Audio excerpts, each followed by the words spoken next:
Thank you.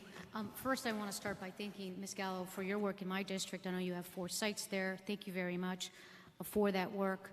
Mr. Watkins, since the first day that I was a member of Congress, I reached out and we had an opportunity to talk, and I've learned a lot about the work that you're doing in Watts and in the greater community.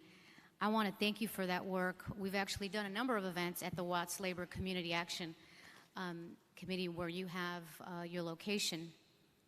I want to talk a little bit about seniors that are experiencing homelessness.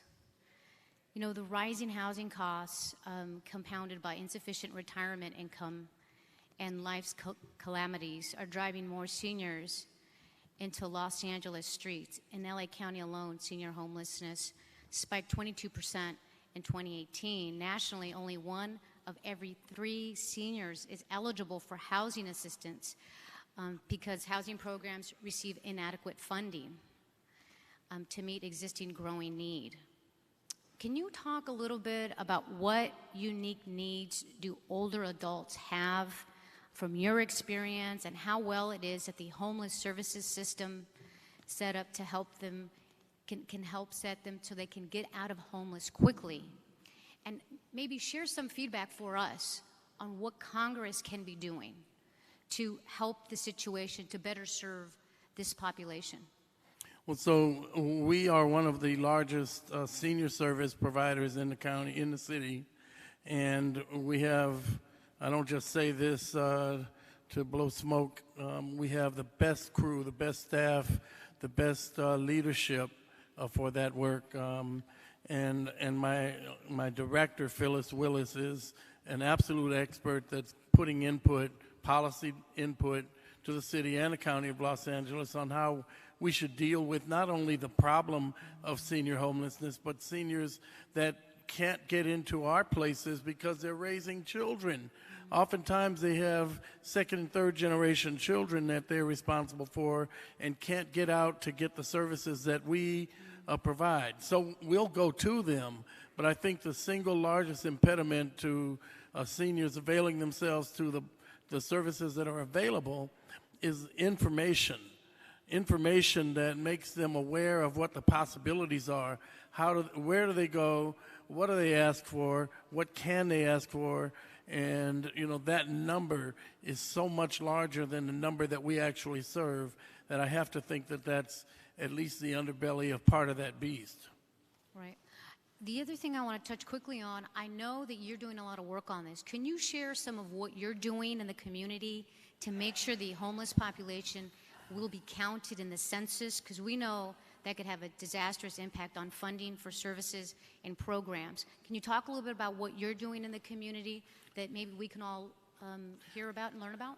Well, certainly, as I said, we're building low-income, affordable housing. When I say low-income, I mean very low-income. We've been very low-income affordable housing providers for 54 years with nearly 1,000 units within 5 minutes of our headquarters in Watts. I said we want to build 1,000 single occupancy units, but we've got hundreds more that now need to be rebuilt, that need to be rehabbed. And the problem with doing that, again, is the bureaucratic process and what it costs to make a project work.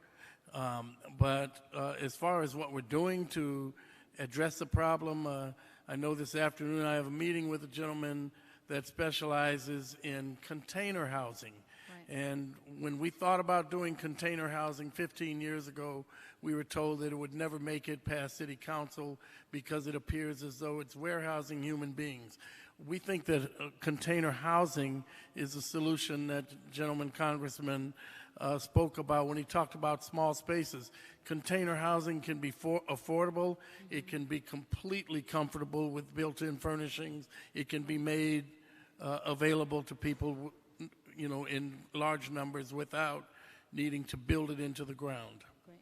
Do you want to comment on the census, to making sure everybody counts in the homeless population counting for the census? Yes, so every year we participate in that, and our site is a hub where literally, you know, I don't know, 80, 90 people go out into the community and count. And they have to be very adept at getting into under the freeway overpasses, down into the canals, and like I mentioned earlier, who's living under someone's home. It's a difficult proposition, but it's also made more difficult with the current administrative policy of targeting people that have, questionable documentation. And that hurts us, that hurts Watts tremendously.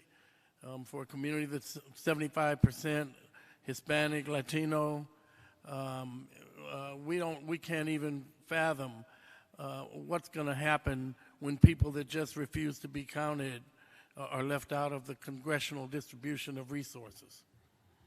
Thank you for your work, and I yield back.